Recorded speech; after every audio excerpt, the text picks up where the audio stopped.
Welcome to the Dirty Lazy Girl podcast. I'm Stephanie Laska, best-selling author and creator of Dirty Lazy KETO. And I'm Tamara Sniezek, professor of sociology. We believe there are many paths, often unconventional, to achieve your goals. But we get stuck thinking we have to follow experts and fixed set of rules. Well, as the leader of the Dirty Lazy KETO Facebook support group with over 200,000 members, I see people are hungry for a fresh approach, not just for weight loss, but to help live their very best life. Season 2 of the Dirty Lazy Girl podcast will provide lifestyle advice, lots of fun support, and practical tips to help you at home. Because you know what? You don't have to be perfect to be successful. Join us. This may be TMI, Stephanie, but I had a mole on my foot. That's attractive. I know.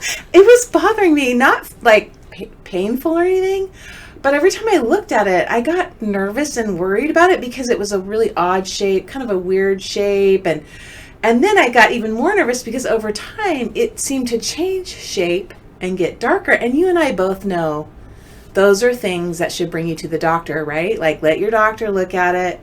But did I? No. I put it off for 7 years. For 7 years, I worried about this dang mole and didn't do one thing about it. When I finally did, it was painless. I mean, I went in there, it took 5 minutes. There wasn't even a copay. Came back, everything was fine, and now I never have to worry about that mole again. But honestly, Stephanie, like, why did I let this happen? I was like getting in my own way of something really tiny and simple. Well, I don't think you're alone, Tamara. We all get in our own way, like constantly. Yes. And whether we're in denial or making up false excuses, I mean, I can tell you, back in my day, it took me months to start exercising, okay? I know I talk a lot about it now, like, oh, I'm out running and I'm this and I'm... No. I'm a marathoner. It did not happen overnight, okay? Yeah. I have to tell you, there was a time I had lost about 50 pounds, but I had hit a huge stall. Mm-hmm. I mean, nothing was working, and I convinced myself that I was so busy with my very busy schedule of whatever it is I do.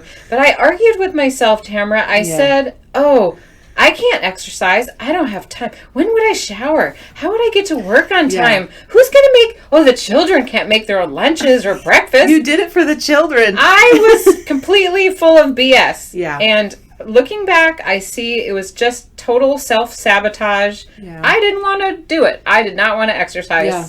And the truth is, though, kind of like with your mole, once I got over myself and called myself out on my fake excuses, I was able to get moving, and thankfully, just like you were healthy with your mole, once I got out of my way, I went on to lose 90 pounds. 90 freaking pounds after I finally stopped lying to myself about who was going to make the lunches for the children. And you look back and you're like, why didn't I do it sooner? Like, why was I in my own way? Like, nobody was stopping me. No. I was the only one in my way. You can't blame anybody else. I mean, that's why I think it's so important we talk about this, because sadly, we're the ones keeping us from doing what we need to, not some boogeyman, not some sabotaging, partner or family member. It's our own darn selves. And it keeps us from doing like important things like overcoming a fear or learning a new technology or just all facets of getting healthy, whether it be checking your mole or exercising or starting that new diet. Well, in today's podcast, we're going to help you stop this self-fulfilling prophecy. We are going to help you identify all the creative ways self-sabotage is likely to show up, but that's not all. We're not going to just complain because that's crabby. We want to then reshift our conversation and explore 5 patented Dirty Lazy Girl strategies that will help you beat down self-sabotage like a whack-a-mole. But first, let's take a quick break. All right, Tamara. Many of our listeners, they're starting off the new year. I'm sure they're not alone with a weight loss goal. We all have them. Don't be shy. But I do want to help our listeners. My new book will help teach you how to make 100 affordable, easy recipes that are all under 10 net carbs per serving. It's called the Dirty Lazy Keto Cookbook, Bend the Rules to Lose the Weight. Links to order at dirtylazyketo.com/books or in stores everywhere. Awesome. Can't wait for that. Okay, self-sabotage pops up when you're least expecting it. And I think sometimes you don't even realize you're sabotaging yourself. But the most common ways it surfaces in your daily life, like what it's going to look like, I think one is it comes in the form of self-criticism. Oh, yeah. That's where you're like looking in the mirror and you're like, oh, I'm this and I could never do this. Yeah. And I look terrible in the workout pants. Oh, yeah. You know, some like lame thing like, oh, I'll be too fat for the gym equipment or, you know, some dumb thing like that. Or I could never make a website or start my own business. Yeah. I could never figure out that computer stuff. Yeah. I'm just not smart enough or I'm just not up to date or whatever. I think it also shows up in terms of when we compare ourselves to others. Oh, I think we all do that. Like on Facebook, you're looking at your friends and old childhood, you know, neighbors, what they're up to. Yeah. I see it on the Facebook page where they'll say, well, they lost 40 pounds in 2 weeks. Right. Like that's really happening. And I'm only lost 5. And it's like, seriously? No, we see that all big the time. Thing. It's like, why are you comparing? But they do. Like, oh, all you gals, you lost 20 pounds your first month and I only lost 10. Yeah. I mean, compare. We're at different places and we use that as a way to stop ourselves. It's a self-sabotage. It is a total self-sabotage. Well, another one that's pretty common too, not just with weight loss, but minimizing what you've accomplished. Yeah. This is a big one. Yeah. For me. You did it on the way over here. I don't like to celebrate anything because I'm always worried that it'll jinx it. It's weird. No, I hear you do it. You'll have some great accomplishment, another book deal or whatever, and you'll say, oh, it's nothing. And I'm like, Stephanie, it might get canceled or something. I don't know. You get very superstitious. Maybe that's another one to add. Oh, well, put that on the list. Superstitious Stephanie. Well, and this is part of it too, is that fear to take risks. Yes, it is fear. It's fear. It's fear of the risk and also like looking bad. Yeah. You know, because that new step or the direction you're trying to go can be scary. It is very scary. Yeah. Well, I know too, a lot of people, I have a friend in particular, she constantly compares herself to the past. Yeah. Like, oh, well, I used to be able to do this in high school. Yeah. And I used to be able to do that. And I'm like, but you're like 50 now. Yeah. What's up? Like, you're not in high school. And it holds you back. It really does. Because she never wants to do anything. Well, when I was in high school, I could do this. Yeah. It's like, I do that to myself in exercise. Like, oh, I can't do yada yada. Right? I can't do a back bend in my yoga class. I'm like... So then you wouldn't go? No. Because you feel like, I can't do what I used to be able to do. Yeah. And it's like, no, you have a new standard. You don't need to go by the old. We've grown up. No more false excuses. Yes. And the past is safer, too. Yeah, that's true. Well, it's an excuse. Yeah. It's self-sabotage.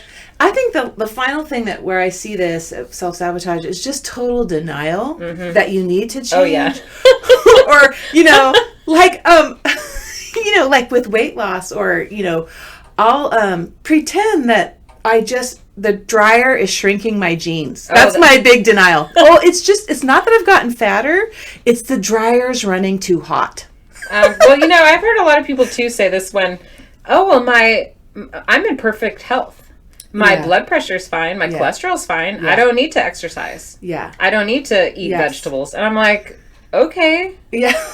That doesn't make any sense. That makes no sense. Just because your blood pressure's fine today doesn't mean you should just eat like cheese all day long. No. And those aren't the only... fast food. You might need to mix it up. Exactly. And those aren't the only measures of health either, by the way. It's just an indicator. Yeah. Exactly. So it's easy to just deny that you even need change, and stay in your rut. Well, what are we going to do to stop all this crazy self-sabotage, Tamara? I don't know, because we need to work hard at it. It's not like anything we've tackled. I mean, it takes some work. Well, normally, like when it's other stuff, like a cake pusher at work, you can get away from those people. But when it's ourselves... How do you get away from yourself? Yeah, you got to... Yikes. Kind of face the music. Okay, well, I guess the good of that is that because it's ourselves, we can change ourselves. We're the ones in charge, Tamara. Right. So It's hard because it's yourself, but in the way it's easy. It's because you're in charge. This is the one thing you have control over. Of your darn self. So one suggestion I have, the first of the 5, right? We got 5 patented. We're calling it... Tara thinks that's funny. And I do. Patented dirty lazy girl techniques. And we're going to enforce that patent or that trademark. It's a trademark, actually. That's right. Whatever. Don't steal it. Sorry. Okay, so the patent phrase is, yes, ma'am. Yes, ma'am. Yes, ma'am. What are you going to say yes, ma'am to? Quit saying no to yourself. Say yes, ma'am. Yes. Like, for example, Tamara, you look beautiful today. Yes, ma'am. That's hard for me. Was that weird? It's hard. I am terrible at accepting compliments. But it matters, right? It really matters. It really matters. You need to say it and learn to believe it. That's so hard. It is hard. But saying yes, ma'am, thank you. Yeah. You don't have to say yes, ma'am, but... But basically, you're accepting a compliment. Yeah. You're being positive about what you can do. Yeah. And even saying those, like, goofy, repetitive phrases phrases to yourself, like aphorisms. Yeah. Or writing them on a sticky note, putting them on your mirror. And saying yes to yourself. So if you're getting up in the morning, do I really want to exercise? Yes, you do. Yes, ma'am. Yes, ma'am. Just say yes. Should I start that new, to learn that new technology that I've been putting off? Yes, ma'am. Yeah. You can do it. Yeah. You can do anything. Yes. And you have to tell yourself did that. You see how she has I know. She's all, because I'm bad at that. Well, this is number 1 is your goal then. Say yes. Say yes to Tamara. Yes, ma'am. Okay, well, what's number 2? Number 2 is what if. What if? Okay. What if? Okay, now I do this. I call it like spinning. I get caught in this web of worry. Where I'm like, what if I miss my flight? And what if the weather is bad? Yeah. And what if I don't get there in time? Yeah. And what if I forget what I'm supposed to say? And what if I'm bad? It's like all those anxieties get projected onto what's going to happen bad if you do whatever it is. And you just keep spinning. Yeah. What if? So how do you stop that? You just recognize that you're doing it? Well, yes, you can catch yourself before the craziness starts, because I do that. Yeah. But also, I know this sounds strange, but play out that rumination. Yes. Keep going with it and say, okay, what if my flight got canceled? Yes. Okay, then you take another one. Yeah. What if there was bad weather? Well, then it might rain on you or snow on you. Yes. And you might get there, with less time. Yes. Oh, well, what if you forget what to say? Well, then you'll say something else. And I have another suggestion. Yeah. Also add in, what if a good thing happens? What if it doesn't rain, I get there on time, and I have a fabulous trip?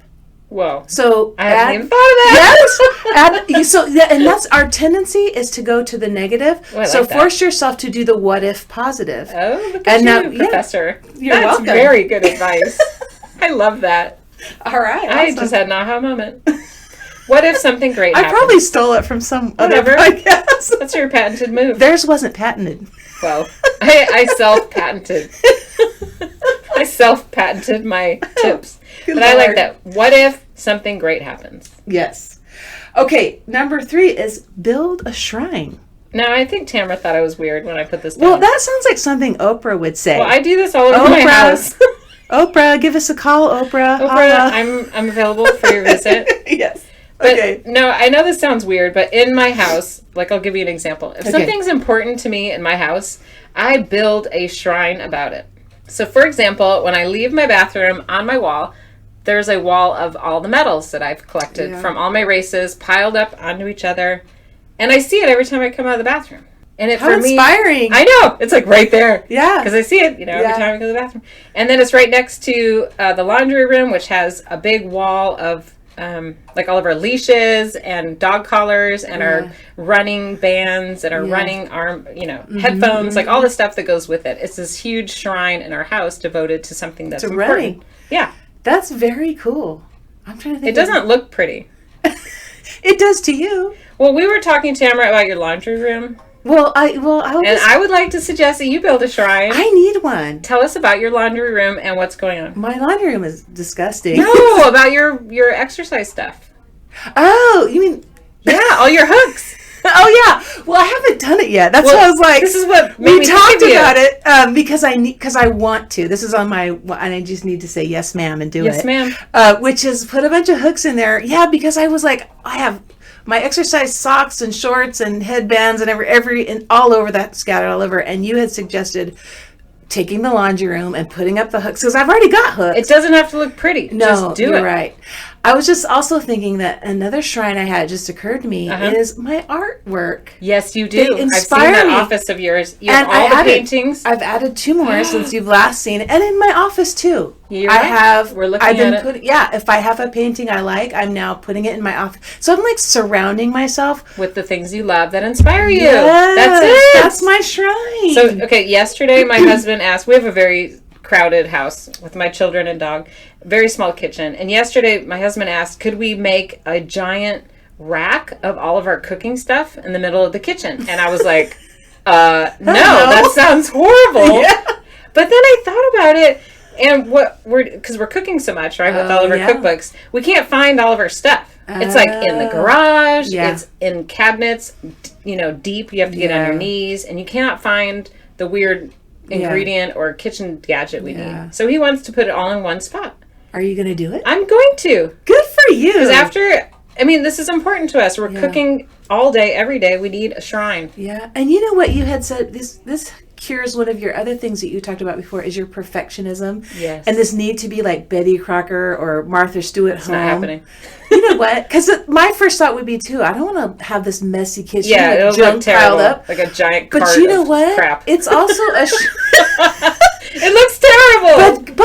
But if you look at it, reframe it. It is a shrine to the cool stuff you're doing. We're cooking. We need our stuff. Yes, you're doing cool recipes for a book. And it motivates you to see it, because we have a lot to do. So I say do it. Okay.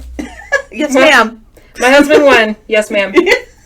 All right, here's another one, and I think both of us... This is Tamara's favorite one. I know, and both of us are guilty of this one. Yeah. Is don't be cheap. Don't be cheap. Because if you've been listening to us, we are cheap. Well, I don't have any money. We have to coupon or Groupon for everything. Coupon or Groupon. Yeah. Well, I feel guilty when I have to spend money on something. Yeah.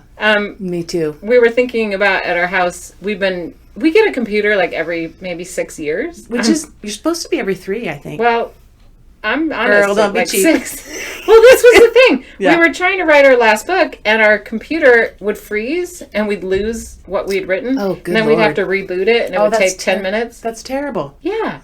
And my husband kept trying to fix it, and I'm like, we need to spend money on this and buy a stupid computer. You're investing in yourself. Well, that's the thing, is when you do invest money in your goals. Yeah. That's a way, it's a self-sabotage. Yes. By keeping an old, junky computer. That makes it hard for you to do what you need to do. And, by the way, we had one.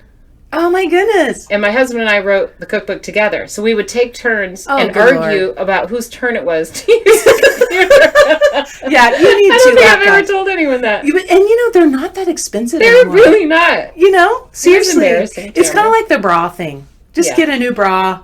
That's just get a new. Easier said than done. It is true. Because here I am saying, just get a new one. But honestly, I'm just as cheap as you. But maybe it was self-sabotage. It probably is. Yeah. So now we have 2 new computers, and now there's no excuses. Exactly. That's why we have to get in there and get busy. And that's why you need to invest money, because it kind of forces you. Yep. To do it, right? Yep. Okay. Last but not least. This one's funny. Be selfish. Be selfish. Be a selfish biatch. Oh, wait! I said that wrong. Weatch. Another one for the blooper reel. What does it mean to be selfish when it comes to self-sabotage, in your opinion? It's saying no to other things that are going to get in the way of you doing what you want to do. Whether it be a kid wanting your constant attention, or work that, you're not saying no to. It's just back to drawing boundaries around things that are going to stop you from this. And it can be hard. You think, I have to do this for my church, or I have to do this for work and this committee or whatever. But the bottom line is, I said no to exercising for like 10 years. Yeah. Or 100 years, it felt like. But it was all because I kept saying I have to take care of my kids. Yes. And I wasn't leaving the house because I had to make them a breakfast and I had to make them lunch. I really didn't. Yeah. Somebody else could do it. You know what's helped me with that? Yeah. Is I tell myself... Yes, ma'am. Done that. No. Yes, ma'am. Is to tell myself, I'm a bad role model when I don't take time for myself and to do the things that I need to. And it's a good role modeling for my kids to say no and say, no, honey, right. Mommy needs to do this thing because it's important to her. She needs to see that I care for myself. Like, we want them to care for themselves and prioritize themselves. They're not going to, the best way to do that is to do it to yourself. And that helps, I have to remind myself of that. When this is a tricky one as women. Yeah, I think we're guilty. We are. I know, even at dinner, my daughter is vegan right now, which is, that's great for her. I'm proud of her for being her own little person. Yeah. But right now I'm making dinner for myself, for my husband, for my daughter, and for my son. So it's like 3 to 4 different dinners. Yeah. And that's irritating. That's crazy. So I've stopped and I've said, I'm being selfish. I make food that I like, that I think most people at the dinner table would like. And if you would like something different, you can fix it yourself. Well, and I will help you. I'll show you where the things are. I'll buy it for you. Because she's old enough. Yeah, when you're about driving a car, you can heat up your own meal. And you know what? You're empowering her. Yeah. To take her life under her own control. Well, not every day, but I am being selfish. No, I don't have time to cook dinner for everyone differently. But here's the way to look at it. If she wants to be vegan, she needs to start to learn how to read labels and read recipes and because, in a couple of years, Stephanie, sadly, she's going to be in college on her own and she won't know how to do it unless so you're actually giving her an opportunity. That's true. I'm reframing it because that's something self-sabotage, Tamara, because I'm saying, I better make everyone else's food and you not feel mine. Bad. Yeah. And that can interfere with me making sure I'm making healthy food for myself and the rest of the family if I'm always being a martyr for someone else. Well, you know what? If it's any consolation, I just had this talk with my daughter who's in junior high going into high school next year. And I'm like, I still make her lunch. Oh, no, you did not. I do. And I said to her, so we had a talk. And I said, she's almost driving too. So you're going to be in high school. So she has to make her own sandwich. You have to make your own sandwich. And I know, I can't believe I waited this. But it's that same thing. I feel like I'm a bad mom. You're very important when you make the lunch. Yeah. And she argued with me. And she said, she will. Yeah. And I said, no, honey, I'm empowering you. She didn't totally buy it, but I'm going to keep going. Told her that was, I'm going to set a boundary. Step 5 of the patented dirty, lazy girl technique. Yes, selfish wiatch. Tell her. Well, listeners, we're dying to know if you can try one of these strategies at home, and we want to know if it helps you stop your own self-sabotage. Tell us your story by emailing Stephanie@dirtylazyketo.com or via Facebook or Instagram @dirtylazyketo. You can even leave us a voicemail at 802-58-KETO6. That's 802-585-3866. Your comment or question might be featured on an upcoming episode. Tamara, I have one. What? I have a listener email. Let's hear it. Do you want me to kind of read it out? Yeah, please read it. Okay, Cher, this one's for you, girl. She says, "Good morning, Stephanie and Dr. Tamara." Oh, I get the doctor. I didn't get anything. I feel very respected. Cher. She says, "I love listening to your podcast each week. I listen to it every Monday morning. You lift my spirits each and every week." Oh, thank you, Cher. She says, "Happy holidays. Can't wait for my cookbook to arrive." Oh. Cher. Oh, you know what? Those are so meaningful, honestly. I keep them all. I know. We read them and cherish them. Thank you very much. So before we go to our final hack, we're going to take a final break. Are you tired of eating the same things over and over again? If you would like some help and would like some new keto recipes to help you stay motivated for the new year, check out my new book, available in stores everywhere. The Dirty Lazy Keto Cookbook, Bend the Rules to Lose the Weight.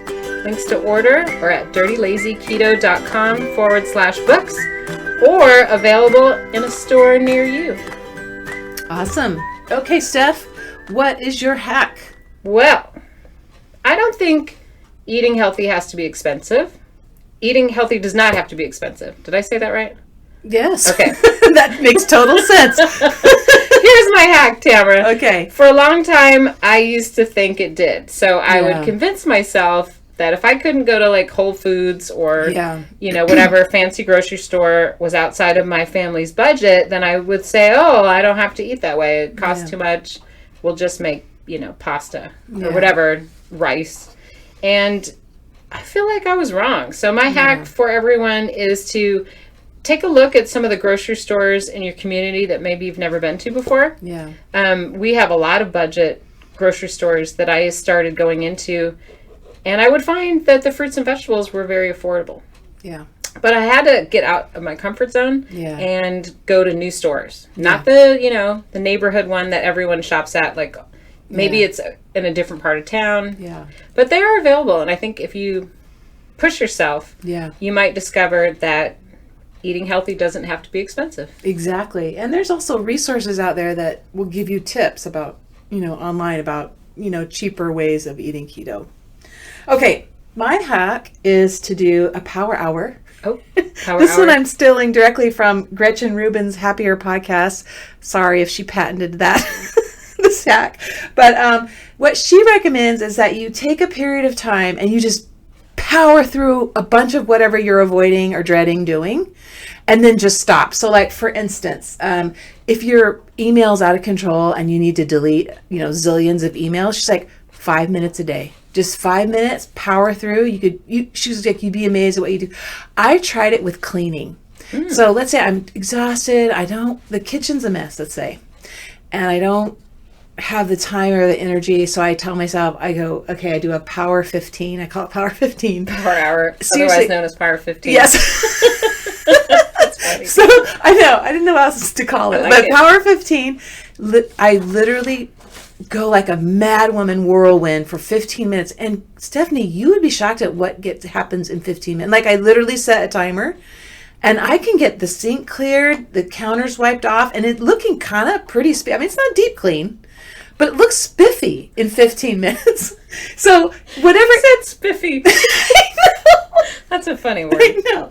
Well, and so whatever the task is that, especially if it's something you're sabotaging that's a more monotonous and time consuming, try the power hour. Just do a little bit at a time at a super furious pace. I think that's awesome. It works. Well, no matter what it is you're trying to accomplish, whether it's cleaning your kitchen, going back to school, eating healthy, there are no guarantees about getting that thing accomplished if you don't get out of your own way.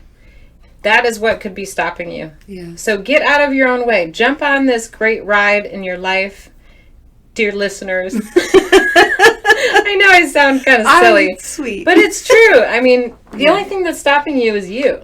Yeah. So let's not make any more excuses, and let's get this done. Nice. 2020, here we come. Here we come. Holla.